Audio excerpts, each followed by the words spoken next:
Hello students, welcome to ML classes. ML classes में आपका स्वागत है।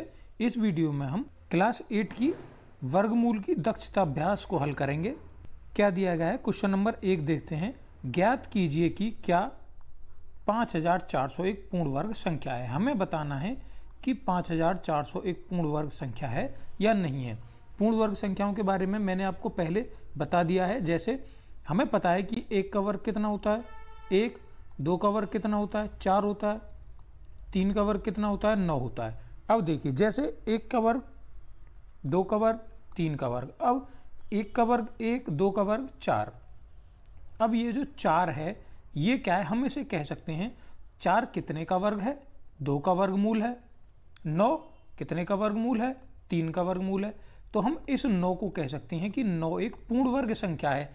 4 भी एक पूर्ण वर्ग संख्या है, 1 भी एक पूर्ण वर्ग संख्या है। लेकिन अगर हम कहें 3, क्या 3 एक पूर्ण वर्ग संख्या है? नहीं, तो 3 एक पूर्ण वर्ग संख्या नहीं है, क्योंकि इनके अलावा 1, 4, 9, 16 ये जो संख्याएं आएंगी, जो वर्ग बन रही हैं, ये कैसी हैं होंगी, हमारी पूर्ण वर्ग संख्या होंगी। अब हमें बताना है कि क्या 5400 एक पूर्ण वर्ग संख्या है। देखेंगे उसके लिए हम क्या करते हैं, उसके लिए हम गुणनखंड करते हैं। तो देखिए 5400 का गुणनखंड करेंगे। पीछे 0 आ रहा है तो या तो 5 से भाग कर सकते हैं हम इसमें, या 2 से भी कर सकते हैं। देखिए छोटी संख्या लेते हैं, 2 से भाग करते हैं। 2 का भाग करेंगे 54 में कितनी बार जाएगा, 27 बार, और 2 0 ऐसे ही आ जाएंगी। फिर 2 से भाग करेंगे कितनी बार जाएगा, 1। 2 का भाग 7 में करेंगे 3, 1 बचा, 1 यहाँ आ गया, कितना आ गया 1350। 1350 में फिर 2 का भाग करेंगे, हमारा कितना आएगा, 2 का भाग 13 में करेंगे कितनी बार गया, 6, 12 हो गया, 1 यहाँ पे बच गया, तो यहाँ हो गया 15। 2 का भाग 15 में करेंगे 7 बार, और 1 बच गया 5, कितना आ गया 675। अब देखिए, अब इसके पीछे 5 आ गया, तो ये 2 से विभाजित नहीं होगा। जिसके पीछे 0 या 5 आता है वो किससे विभाजित होता है, 5 से। 1 बार गया, यहाँ पे कितना बचा, 1 शेष बच गया, तो यहाँ हो गया 17। 5 का भाग 17 में देंगे 3 बार, 2 बचा, यहाँ हो गया 25, कितना हो गया 135। अब देखिए फिर 5 का भाग देंगे, कितनी बार जाएगा, 2, 10, 3 बचा, कितना हो गया 27। अब 27 का भाग देंगे, देखिए 7 और 2 कितना हो रहा है, जोड़ने के बाद 9, जोड़ने के बाद 9 आ रहा है। जब भी हम किसी संख्या के अंकों का योग करते हैं और वो योग अगर 3 से कट रहा है, तो वो संख्या भी कितने से कट जाती है, 3 से कट जाती है। तो 27 में हम कितने का भाग देंगे, 3 का, कितनी बार गया 9 बार। फिर 9 में 3 का देंगे, कितनी बार जाएगा, 3 बार। फिर 3 में 3 का देंगे 1 बार। अब हम देखिए क्या कर रहे हैं, वर्ग देख रहे हैं, पूर्ण वर्ग। तो हम क्या करेंगे, वर्ग में मैंने आपको बताया कितने का पेयर बनाते हैं, 2 2 के। एक ये बन गया 2 का, एक 5 का ये बन गया, एक 3 का ये बन गया। तो हम इसे क्या लिखेंगे, 2 गुणा 2 गुणा 2 गुणा 5 गुणा 5 गुणा 3 गुणा 3 गुणा 3। इन सब की गुणा करके हमारा कितना आ रहा है, ये 5400। अब हम देख रहे हैं यहाँ पे कि इसका भी एक पेयर बन गया, इन 2 का, इन 5 का एक पेयर बन गया, इन 3 का एक पेयर बन गया। तो हमारा यहाँ पे एक 2 खाली बच गया और एक 3 खाली बच गया। इसका मतलब हम ये कह सकते हैं कि यह एक पूर्ण वर्ग संख्या नहीं है। अगर हमारा सभी के जोड़े पूरे बन जाते, मानो इसके साथ भी एक 2 होता और इसके साथ भी एक 3 होता, तो हमारी जो संख्या होती वो पूर्ण वर्ग होती। लेकिन यहाँ पे ये संख्या हमारा एक 2 नहीं है और एक 3 नहीं है। तो इसका मतलब हम कह सकते हैं 2 गुणा 3 मतलब 6। अगर हम इस संख्या में 6 की गुणा कर दें, 5400 में अगर 6 की गुणा कर दें, तो ये हमारी संख्या पूर्ण वर्ग हो जाएगी। फिलहाल में हमारी ये 5400 पूर्ण वर्ग संख्या नहीं है। क्वेश्चन नंबर 2 देखिए क्या दिया गया है।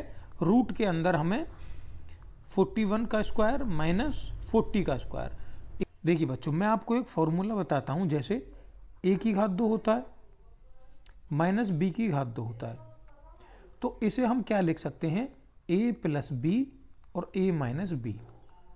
ये फॉर्मूला हमें याद करना है। a की घात 2 माइनस b की घात 2 बराबर a प्लस बी और a माइनस बी। जब कोई दो संख्या हमें घात के रूप में दी गई हो और उनके बीच में माइनस का चिन्ह लग रहा हो, तो हम क्या करते हैं, उन दोनों संख्याओं को एक बार जोड़ देते हैं और एक बार घटा देते हैं, और उन दोनों की क्या हो जाती है, गुणा। तो देखिए वही तरीका, ये फॉर्मूला आपको याद करना है। अब देखिए, मान लिया हमें ये a दिया गया है, ये b दिया गया है, तो हम क्या करेंगे, सूत्र क्या लगाएंगे, a प्लस बी। एक बार a एक बार a प्लस बी करेंगे मतलब 41 प्लस 40 करेंगे एक बार, और एक बार 41 माइनस 40 करेंगे। क्यों? क्योंकि हमने यहाँ पे a बराबर क्या मान लिया 41 और b बराबर हमने मान लिया 40, और क्या सूत्र लगा दिया, ये सूत्र लगा दिया। अब इसे हल कर देंगे। देखिए 40 और 41 जोड़ेंगे तो कितना हो जाएगा 81 हो जाएगा, और 41 में से 40 घटाएंगे तो हमारा कितना बचेगा, यहाँ पे 1 बचेगा। और इन दोनों के बीच में क्या है, जब दो ब्रैकेट किसके साथ जुड़े हुए हैं, ये यहाँ पे गुणा के साथ, तो यहाँ पे क्या हो जाएगी, इनकी गुणा हो जाएगी। 81 गुणा 1 81, और हमें पता है 81 कितने का वर्ग होता है, 81 होता है 9 का वर्ग। तो हम इसे क्या लिख सकते हैं, अंडर रूट के अंदर 9 गुणा 9, और जब रूट से बाहर हम किसी संख्या को निकालते हैं तो वो जोड़े की एक संख्या बनती है। तो इस प्रश्न का क्या उत्तर आ जाएगा बच्चों, ±9। इस प्रश्न का आंसर आ जाएगा। क्वेश्चन नंबर 3 देखते हैं। देखिए क्या दिया गया है, अंडर रूट के अंदर 5 की घात 2 प्लस 5 की घात 2, 5 की घात 2 प्लस 5 की घात 2 दिया गया है। हमें पता है 5 का वर्ग प्लस 5 का वर्ग, दोनों 5 के वर्ग दिए गए हैं हमें, तो हमें पता है 5 का वर्ग कितना होता है 25, और प्लस 5 का वर्ग कितना होता है 25, तो हमारा 25 में 25 जोड़ने के बाद कितना आ जाएगा 50 आ जाएगा। अब हम इसे 50 को क्या लिख सकते हैं, अगर हम इस 50 का गुणनखंड करते हैं, देखिए कितना आएगा, 2 का भाग करेंगे कितना हो जाएगा 25, फिर 5 का करेंगे कितना आ जाएगा 5, और 5 का करेंगे तो कितना आ जाएगा 5। तो हम इसे वर्गमूल के अंदर क्या लिख सकते हैं, 2 गुणा 5 गुणा 5। अब देखिए ये 5 तो एक बाहर आ जाएगा क्योंकि इसका जोड़ा बन गया, तो एक 5 बाहर आ जाएगा और अंदर क्या रह गया 2 रह गया, अंडर रूट के अंदर 2। यही इस क्वेश्चन का आंसर हो जाएगा पहले वाले का। नंबर दूसरा देखेंगे क्या दिया गया है, नंबर 2। नंबर 2 पर दिया गया है हमें अंडर रूट 5 की घात 2 प्लस 12 की घात 2, 5 की घात 2 प्लस 12 की घात 2 हमें दिया गया है। अगले क्वेश्चन में क्या करेंगे, 5 की घात 2 हमें पता है कितना हो जाता है 25, 5 का वर्ग भाई 25, और 12 का वर्ग, अब 12 का मैं डायरेक्ट लिख रहा हूं, 12 की घात 2 दिया गया है, इसका मतलब क्या है 12 गुणा 12, 5 की घात 2 दिया गया है, तो इसका मतलब क्या है 5 गुणा 5, वही 25 हो जाएगा। इसीलिए मैं डायरेक्ट कह रहा हूं 5 का वर्ग 25, 12 का वर्ग 144, तो यहाँ पे कितना आ जाएगा 144। अब जोड़ेंगे 25 में 144 जोड़ेंगे तो हमारा कितना आ जाएगा 169, 169, और हमें पता है 169 कितने का वर्गमूल है 13 का।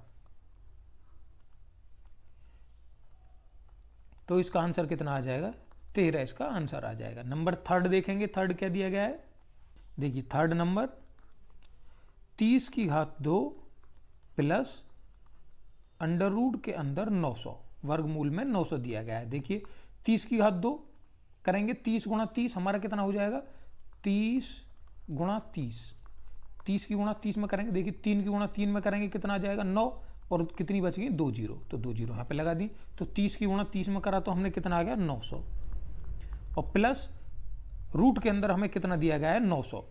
देखिए 900 को क्या लिख सकते हैं हम, अगर हम 900 को देखिए गुणा करने के बाद जब हमने 30 की गुणा 30 में की तो कितना आ गया 900, तो हम 900 को क्या लिख सकते हैं रूट के अंदर 30 गुणा 30।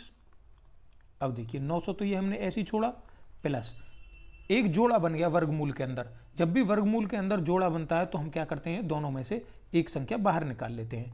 अब जोड़ेंगे 900 में 30 जोड़ा तो हमारा कितना हो गया 930, यही इसका आंसर हो जाएगा तीसरे का। देखिए बच्चों 4 नंबर देखेंगे, हमने उतार लिया क्वेश्चन, यहाँ पे वर्गमूल में 400 दिया गया है, प्लस वर्गमूल में 0.04 दिया गया है, प्लस वर्गमूल के अंदर 0.0000004 दिया गया है।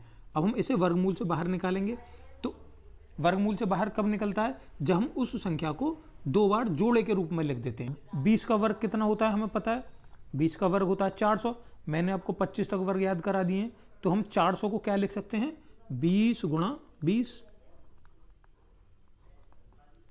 प्लस इसी प्रकार हम 0.04 को क्या लिख सकते हैं, देखिए 0.04 को हम अगर वर्गमूल से बाहर निकालेंगे, देखिए पहले यहाँ पे एक दशमलव दिया गया है तो हम दशमलव लगाएंगे बाहर, 0 दशमलव लगा दिया हमने, वर्गमूल से डायरेक्ट बाहर निकालना बता रहा हूं मैं। देखिए यहां पे जब भी वर्गमूल के अंदर 2 अंक होते हैं तो हमारा बाहर कितना आता है, 1 आता है।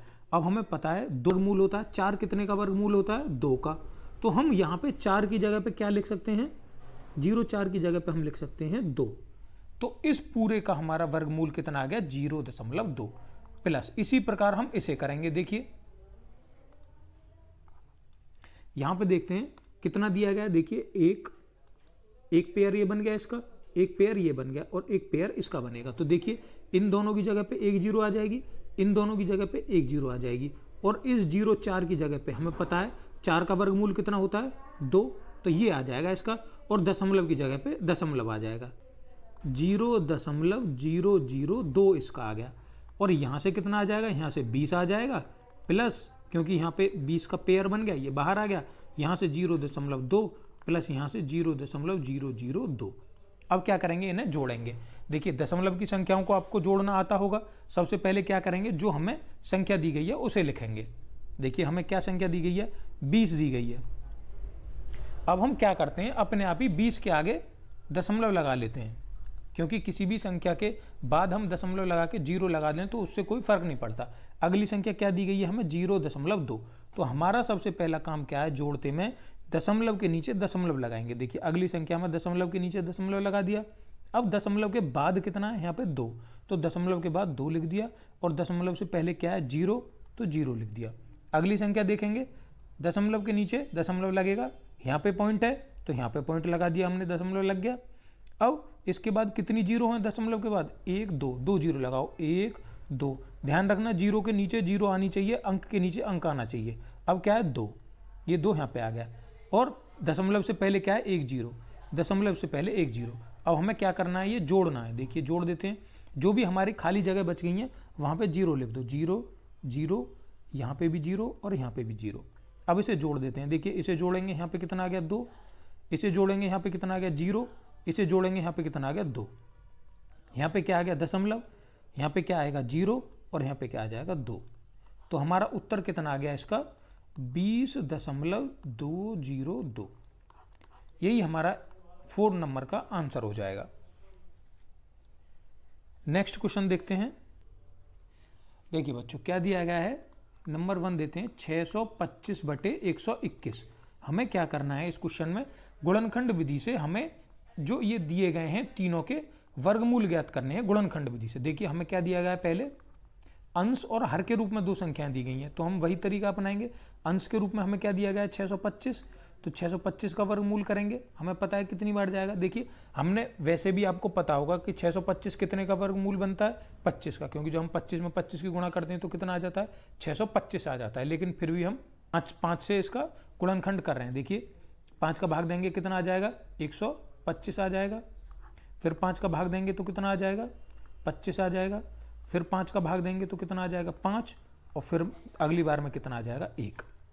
तो देखिए 625 को हम क्या लिख सकते हैं, हमने लिखा 625/121।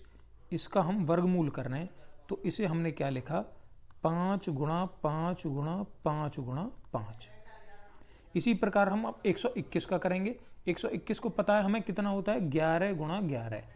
11 का वर्ग 121 होता है। अब देखिए इसे बाहर निकालेंगे वर्गमूल से, तो इन दोनों की जगह पर एक 5 आ जाएगा, इन दोनों की जगह पर एक 5 आ जाएगा। कितना हो गया, 5 गुणा 5 बटे, और इस 11 की जगह पे 1 आ जाएगा। तो उत्तर कितना आ गया, 25/11। यही इस क्वेश्चन का आंसर हो जाएगा। और देखिए अगर हमें और सरल करना है तो देखिए हम किस प्रकार लिख सकते हैं, 25 का भाग करेंगे 11 में, कितनी बार जाएगा, 2 बार, 22। कितना बचेगा, यहाँ पे 3 बचेगा। तो हम इसे क्या लिख सकते हैं, 2 सही 3/11। इसे हम इस प्रकार भी लिख सकते हैं। आप इसे कहीं भी छोड़ दो, अगर 25/11 पर छोड़ देंगे तो भी हमारा आंसर सही है, और अगर 2 सही 3/11 लिखेंगे तो भी हमारा आंसर सही है। क्वेश्चन इसी का सेकंड देखेंगे, क्या दिया गया है, 38 सही 139/169। देखिए बच्चों क्या करते हैं, 169 में पहले इसे अंश और हर के रूप में लिखेंगे। 169 में 38 की गुणा करेंगे प्लस 139 करेंगे और बटे 169 लिखेंगे। तो जब हम इनकी गुणा करके लिखेंगे और उसमें जोड़ेंगे तो हमारा कितना आ जाएगा, 6561 हमारा आ जाएगा, बटे में कितना है 169। इन दोनों की गुणा करने के बाद जो आया उसमें हमने 139 जोड़ दिया, तो हमारा लास्ट में कितना आ गया 6561। अंश पर आ गया हमारा 6561। क्या करेंगे हम, 6561 का गुणनखंड करेंगे, एक आ रहा है तो क्या करते हैं हम, 2 से नहीं कटेगी। अब 3 से देखते हैं, 3 से क्या नियम है कि अगर संख्याओं का योग 3 से विभाजित है तो संख्या भी 3 से विभाजित होगी।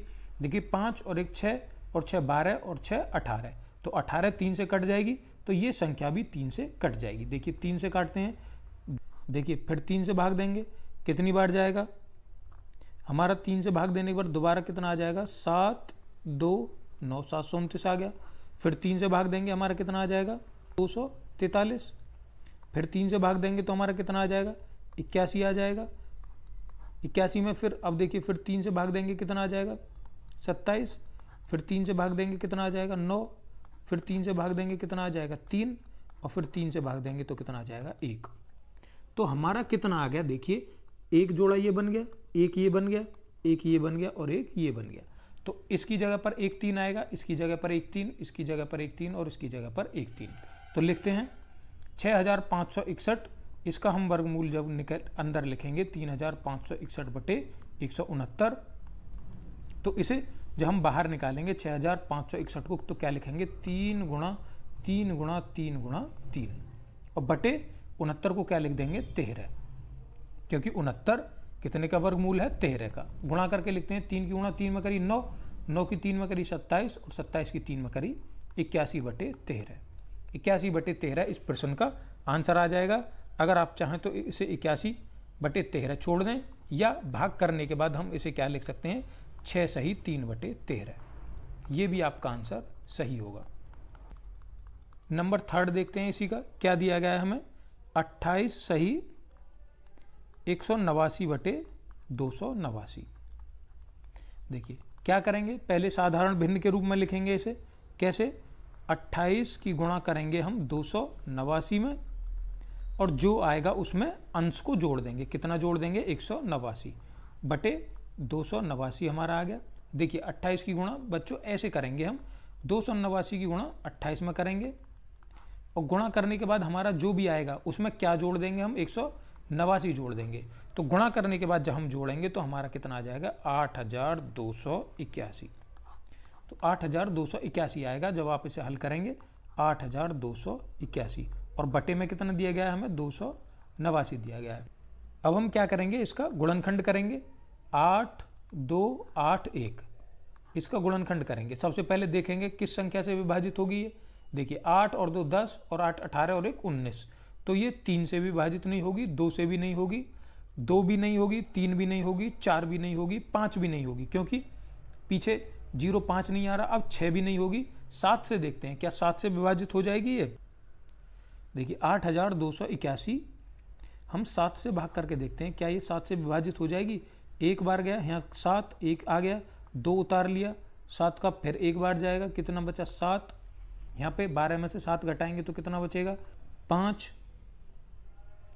अगली संख्या उतार लेंगे 8, कितना आ जाए 7 7 49, नहीं 7 8 56, कितना बचा 2 1 और कितनी बार गया 3 बार, तो 1183। ये कितनी बार चला गया 7 बार, कितना आ गया 1183।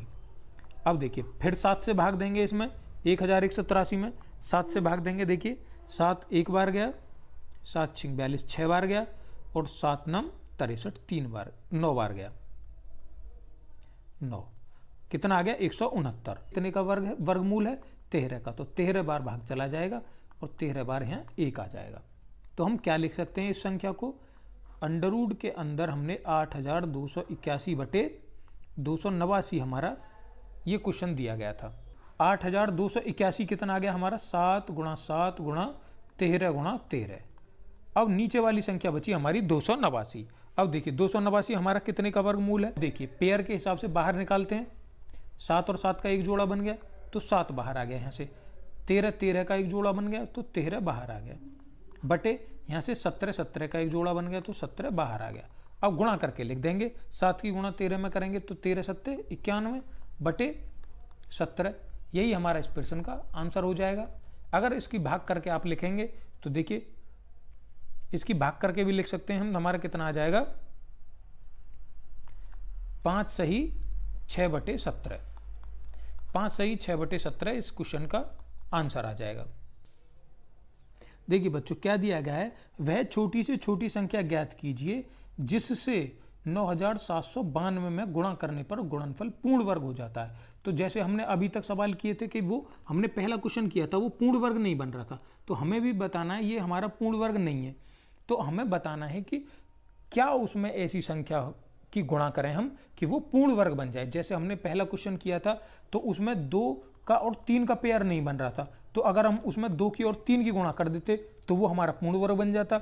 इसी प्रकार हमें ये क्वेश्चन करना है कि 9792 में हम किस संख्या की गुणा करें कि उसका गुणनफल पूर्ण वर्ग बन जाए। तो देखिए गुणनखंड करेंगे 9792, पीछे 2 आ रहा है तो 2 से विभाजित हो जाएगी संख्या। देखिए करते हैं 2 से विभाजित, 2 का भाग, अगर आपसे भाग इस प्रकार नहीं हो रहा है यहाँ पे डायरेक्ट तो आप अलग कर सकते हैं। 9792 2 का भाग करेंगे 8, 1 बचा, 9 में से 8 गया 1, अगली संख्या 7 उतार लेंगे, कितना अब कितनी बार जाएगा 8 बार, 16, 1 बचा 9 उतार लेंगे, अब कितनी बार जाएगा 9 बार, कितना बचेगा 1, 2 उतार लेंगे, अब कितनी बार जाएगा 6 बार। तो कितनी बार गया 4896 बार, तो यहाँ लिखेंगे 4896। अब इसी प्रकार फिर 2 से भाग करेंगे, देखिए 2, 4, यहाँ पे कितना आ जाएगा हमारा 4 और यहाँ पे कितना आ जाएगा 8। फिर 2 से भाग करेंगे, यहाँ पे कितना आ जाएगा 1, 2, 2, 4। फिर 2 से भाग करेंगे, यहाँ पे कितना आ जाएगा 6, यहाँ पे 1 और यहाँ पे 2, 612 आ गया। अभी भी पीछे 2 आ रहा है, फिर 2 से भाग करेंगे, यहाँ पे कितना आ जाएगा 3। अब देखिए 2 का भाग 1 में नहीं जाएगा तो हम क्या लगाएंगे, ना जाने की 0 लगाएंगे और यहाँ पे 6, जैसे 612 में हम 2 का भाग देंगे तो 3, 6, अगली संख्या कितनी उतरेगी, ये तो 0 हो गया, अगली संख्या 1 उतरेगी, तो 2 का भाग 1 में नहीं जाएगा तो हम क्या लगाएंगे यहाँ पे 0 और अगली संख्या उतार के भाग लगा देंगे 6 बार, 306 आ गया। अभी भी पीछे 6 आ रहा है तो 2 से भाग करेंगे, 1, यहाँ 1 आ गया, 5, 3, कितनी बार गया 153 बार। अब देखिए 153, पीछे 3 आ गया, अब ये 2 से विभाजित नहीं होगा तो हम 3 से देखते हैं। 3 से नियम, तीनों अंकों को जोड़ेंगे, 5 और 1 6 और 3 9, तो 9 3 से विभाजित है तो ये संख्या भी 3 से कट जाएगी। देखिए 3 का भाग 15 में देंगे 5 बार और 1 बार करेंगे तो 51, कितना आ गया 51। फिर 3 से भाग देंगे आ जाएगा 17। अब 17 का भाग देखिए 17 को कोई भी, ये एक अभाज्य संख्या है तो हमारा 17 बार ही जाएगा, 17 1। अब लिखते हैं, देखिए क्या इसके पेयर सभी बन रहे हैं, 1 2 ये बन गया, इसका 2 बन गया, इसका भी बन गया, इसका भी बन गया, लेकिन 17 का नहीं बन पा रहा है, इसे हम यहाँ पे लिखते हैं अलग। देखिए बच्चों कितनी संख्या क्या दी गई है 9792, तो हमने इसे क्या लिखा 2 गुणा 2 गुणा 2 गुणा 2 गुणा 2 गुणा 2 गुणा 3 गुणा 3 गुणा 17। अब देखिए हम क्या देख रहे हैं यहाँ पे, हमारा यहाँ पे इस 2 का एक पेयर बन गया, इस 2 का पेयर बन गया, इस 2 का बन गया, इस 3 का बन गया, लेकिन 17 रह गया। अब हम 2 2 का क्यों देख रहे हैं, क्योंकि हमें वो वर्ग बनाना है। वर्ग हमेशा कितने का होता है, वर्ग हमेशा 2 का होता है, जिसकी घात 2 होती है, इसीलिए हम 2 देख रहे हैं। अगली एक्सरसाइज हमारी घनमूल की है तो हम 3 3 के जोड़े बनाएंगे, क्योंकि घनमूल में 3 देखते हैं हम, 3 के जोड़े बनते हैं। अब देखिए वर्गमूल है तो 2 2 के जोड़े बन गए, यहाँ पे हमारा यहाँ पे एक 17 और होता तो हम क्या करते, ये हमारी पूरी संख्या जो होती, जो हमारी 17 की गुणा करने के बाद आती, वो पूर्ण वर्ग बन जाती। तो अगर हम देखते हैं कि इसमें कितने की कमी है, यहाँ पे 17 की कमी है, तो हम लिख सकते हैं आंसर में वह हमारी छोटी से छोटी संख्या क्या हो जाएगी, वह हमारी छोटी से छोटी संख्या 17 होगी, जिसकी गुणा करने के बाद 9792 क्या हो जाएगा, पूर्ण वर्ग बन जाएगा। क्यों, क्योंकि देखिए बच्चों यहाँ पे अगर हम एक 17 और लिख दें, मतलब जैसे 17 दिया गया है, अब हम क्या करेंगे 17 गुणा 17 करेंगे ना, तो हमें एक 17 की गुणा करने की जरूरत है, तो हम क्या लिख सकते हैं, इसका आंसर क्या आ जाएगा 17। ये क्वेश्चन आपका यहीं पे कंप्लीट हो गया। वीडियो बड़ी हो जाएगी इसलिए मैं आपका इसका दूसरा पार्ट बनाऊंगा। यहाँ तक सभी क्वेश्चन आपकी समझ में आ गए होंगे। अगर फिर भी आपको कोई समस्या लग रही है तो आप वीडियो को दोबारा शुरू से देख सकते हैं, और अगर आपको हमारे चैनल पर कोई भी वीडियो थोड़ी भी हेल्पफुल लगती है तो आप हमारे चैनल को सब्सक्राइब कर सकते हैं और इस वीडियो को भी लाइक कर सकते हैं। आप सभी स्टूडेंट्स का वीडियो देखने के लिए थैंक यू।